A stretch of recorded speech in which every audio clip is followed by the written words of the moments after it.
Some pairs of heroes have decades-old rivalries so heated it's almost a letdown when they work together rather than fight each other. But those rivalries aren't always based on meaningful differences. If you don't believe us, check out these superhero rivalries that don't make any sense. Batman vs. Superman. Frank Miller's classic Dark Knight Returns is one of the most influential Batman stories of all time, and one of its most memorable moments comes at the climax, when Batman takes on Superman in what seems like a fight to the death. Sound familiar? What does that mean? Of course, Superman had been hit with a literal nuclear explosion and a tank before Batman threw his first punch, and a kryptonite arrow from Ollie Queen during the fight, but a win is a win. This was the moment that took the aging Bruce Wayne from a fallible human to a master strategist who could take anyone down. Before this story, no one really imagined that Batman could present a physical challenge to Superman, but with the success of a single story, it became their default relationship. Unfortunately, if you think about it for about 2 seconds, it makes no sense. If they really took each other on, Superman could blast Batman with heat vision from orbit before the Caped Crusader could hop off whatever gargoyle he was perched on. Then he could freeze the ashes with his super breath and throw it all into the sun. The idea that Batman is cool enough to beat anyone with enough prep time actually ignores what's really cool about Batman in the first place. If he's the guy who's smart enough to figure out how to beat Superman, then he should probably be smart enough to figure out that he could get a lot more crime fighting done if a flying, bulletproof, super strong farm boy was on his side. Daredevil vs. Punisher. Daredevil and Punisher have a roller coaster relationship where they find themselves teaming up as allies just as much as they take each other on as enemies. When they work together, even after all these years, Daredevil somehow seems surprised when the guy with the skull on his chest who carries all the military-grade weaponry tries to kill someone. And that's when the honeymoon ends. The thing is, either one of these two could easily end their rivalry without doing all that much. On one hand, Daredevil doesn't have much of a leg to stand on here. He's ostensibly battling the Punisher because of his tendency to execute criminals without giving them a fair trial first. But if Matt Murdock really cared about the letter of the law, he probably wouldn't spend his nights dressed up as the devil punching out ninjas. Given that Frank Castle is usually portrayed as pretty meticulous in selecting his targets, maybe just take the lighter workload as a win and leave him to it. On the other hand, if he absolutely has to murder criminals, Punisher might consider doing it somewhere other than Hell's Kitchen. Seriously, Frank, Daredevil doesn't really leave Manhattan that often. Just go kill people in Brooklyn and you'll be fine. Flash vs. Green Lantern. When Kyle Rayner replaced Hal Jordan as Green Lantern in the 90s, it was more than a little controversial, with a vocal group of fans demanding the return of the previous Green Lantern. They weren't the only ones that were looking down on Kyle, though. They had an ally in one of his own teammates, Wally West, better known as the Flash. When the Justice League's flagship title was relaunched in 1997 as JLA, Rayner and West found themselves on the same team. And while other members of the league had doubts about the new Green Lantern, Wally West was a straight-up jerk to him for most of their time together. Flash constantly trashed the new Lantern from the very first issue, often suggesting or outright saying he wasn't worthy of his power ring. Where did Wally's rage come from? Wally had been a superhero since he was a child as Kid Flash, and was upholding a legacy that had been passed down to him by his mentor. Kyle, on the other hand, was literally just handed the most powerful weapon in the universe at random out of desperation without ever even paying his dues as a sidekick. He was, however, the only Green Lantern at the time, so what exactly did the Flash think he was going to accomplish with his insults? It's not like they could have gotten a replacement. Maybe he was just happy to not be the youngest guy on the team anymore. The Thing vs. Man-Thing. The Man-Thing and Ben Grimm, better known to Fantastic Four fans as The Thing, didn't exactly have the storied rivalry of some of the other pairs on this list. Their conflict only lasted one issue, but it's worth mentioning for being one of the most remarkably stupid reasons for two heroes to fight that comics had ever seen. The first issue of Marvel 2-in-1, a series where Grimm teamed up with other heroes throughout the universe, opens with bashful Benjamin reading a newspaper article. He becomes so furious that the swamp monster has stolen the word thing that he takes a bus to the Florida Everglades in order to beat him up for copyright infringement.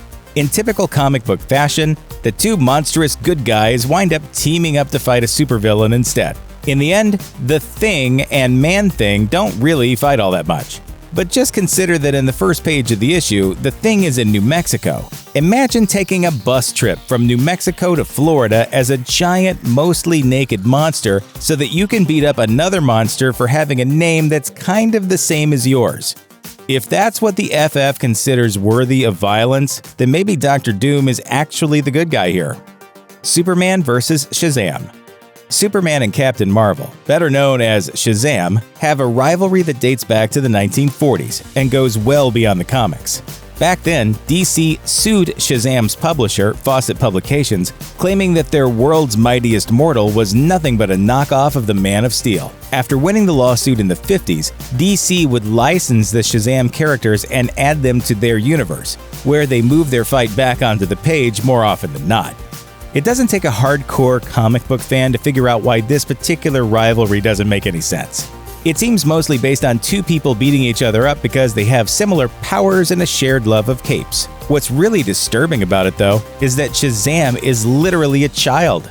Billy Batson might transform into a body that looks pretty grown up, but he's still a kid at heart. That means that Superman, emphasis on the man, has spent their entire rivalry getting into fistfights with a boy. DC may have won the lawsuit, but in the panels, it's definitely not a good look for Superman. Think about it.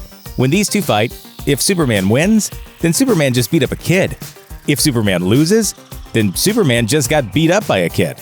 Superman should do everything he can to avoid a fight with Captain Marvel. Let him stay up past 9 or play all the Fortnite he wants. It's worth it not to be known as the superhero that beats up on or gets beat up by grade schoolers. The Avengers vs. the Defenders. Since they first gathered together on a day like no other in 1963, the Avengers have been made up of Earth's mightiest heroes. The Defenders, on the other hand, have not. Despite occasionally sharing members, including the Hulk and Doctor Strange, the Defenders have always been a second-string team that deals with the weirder side of the Marvel Universe.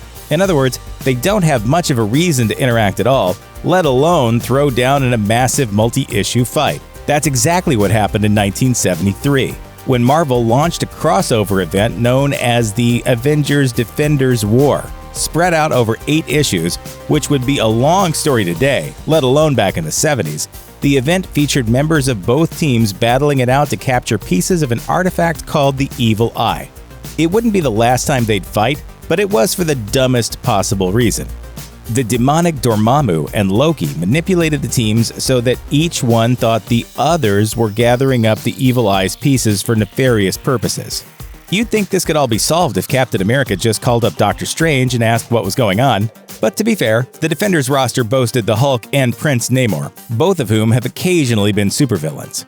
That said, the actual reason the Avengers turned on their would-be compatriots came when Loki, the god of lies, showed up at the mansion and told them the Defenders were up to no good. Since they had absolutely no reason at all to believe that the lying liar who hated them and wanted to destroy them might not be telling the whole truth, the fight was on. Think through it next time, guys. Superman vs. Flash. The ongoing contest between Superman and the Flash isn't the kind of violent conflict where the characters come to blows, but it's gone on long enough to be one of the greatest rivalries in superhero history. Ever since 1967's Superman number 199, the Flash and the Last Son of Krypton have occasionally raced because of the question fans have wanted answered for decades. Who's faster, Superman or the Flash? It's a good question, but with over 50 years behind us, it's a little weird that we're still asking it. Since both characters count super speed among their powers, their only power in the Flash's case, they're both limited only by the creator's imaginations. As a result, the arguments in favor of each hero have gotten truly ridiculous. The Flash is fast enough to vibrate through solid objects, but Superman can't. Superman is fast enough to time travel under his own power, but Flash needs a special high-tech treadmill to do it. It's weird stuff. At the end of the day, though, Superman is bulletproof, strong enough to bench press mountains, can jump to the moon without breaking a sweat, and shoot lasers out of his eyes that can blow up cars. Can he just let the guy with the fastest man alive on the cover of his comic win this once and for all? Hulk vs. Wolverine. The absolute king of nonsensical superhero rivalries also happens to be one of the most popular, Wolverine and the Incredible Hulk. There is something undeniably cool about the match, and it really does fit with Wolverine's character. He's a small but vicious warrior set against the biggest, strongest monster he could find. It makes for good art and maybe even a good issue. One good issue, maybe two. Wolverine is a scrappy brawler with unbreakable bones and razor-sharp claws, but he's also the kind of hero who's frequently beaten up by another guy with claws who's slightly taller. The Hulk, on the other hand, has punched out gods, lifted mountains on his back, and held his own against every other hero in the Marvel Universe on more than one occasion. Wolverine isn't the guy who's really going to go toe-to-toe with him and pick up a victory. It's even backed up by their very first meeting in Incredible Hulk number 181, when the Hulk took Wolverine out with one relatively light bonk on the head. Maybe stick to slugging it out with Cyclops from now on, Logan.